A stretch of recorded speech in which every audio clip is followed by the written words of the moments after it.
Thanks for joining us here. I'm here with Dr. Mallika Marshall. Hi, how are you? Hi, Kate.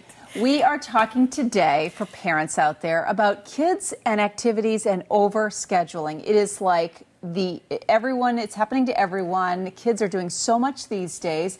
And now you have a little information about this. I do. I always like to back things up with a little bit of research. So there was a new study that was done in England. They took almost 50 families and sent them questionnaires about sort of what they do in their families. And they found that 88% of kids in England, but I'm pretty sure it translates here to America, are involved in after-school activities at least 4 or 5 days a week. 58% of them have more than one activity on a given night. And so we try to ask parents, like, why are you doing this? Because it can be a real hassle. And they say for a variety of reasons. One, it sort of makes them feel like they might be a better parent because they're exposing their kids to all kinds of things. They might want to facilitate friendships with their kids. They're trying to keep them fit and healthy, so they're trying to get them out there, moving, which is good. And they're worried about their future school and job prospects. So they figure the more they have their kids involved in, the more attractive they're going to be in the future.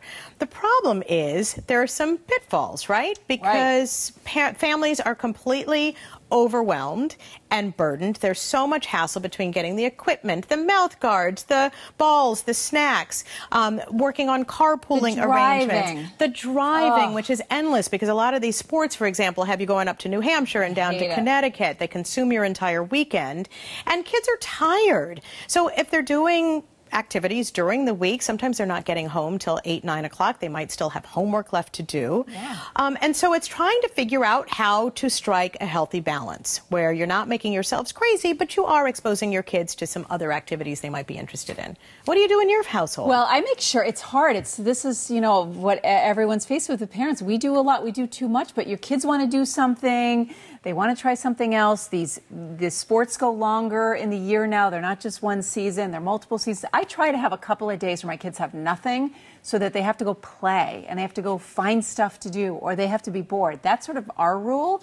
And as a working mom, you can't drive too much because you're working. I love how you say they have to be bored because our fear in our household is if we don't have something planned or an activity for them to do, what's their default going to be? They're going to want to go play video games, right? No. And so we don't allow video games during the week. But even on the weekends, I want to make sure that they're engaged, right? So they don't even think twice about, oh, okay, I'm really bored. I'm going to go watch TV or something. So hard. Club sports has made it so much harder because it's year-round. And so there's no easy answer, but I think if you know your own kids, maybe. I know my kids need some downtime.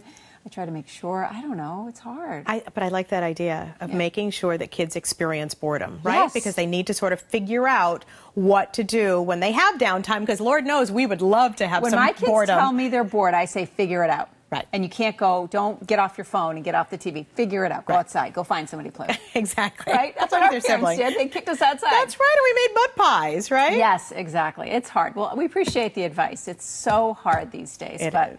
All right. Thank you. Thanks for logging on. We really appreciate it.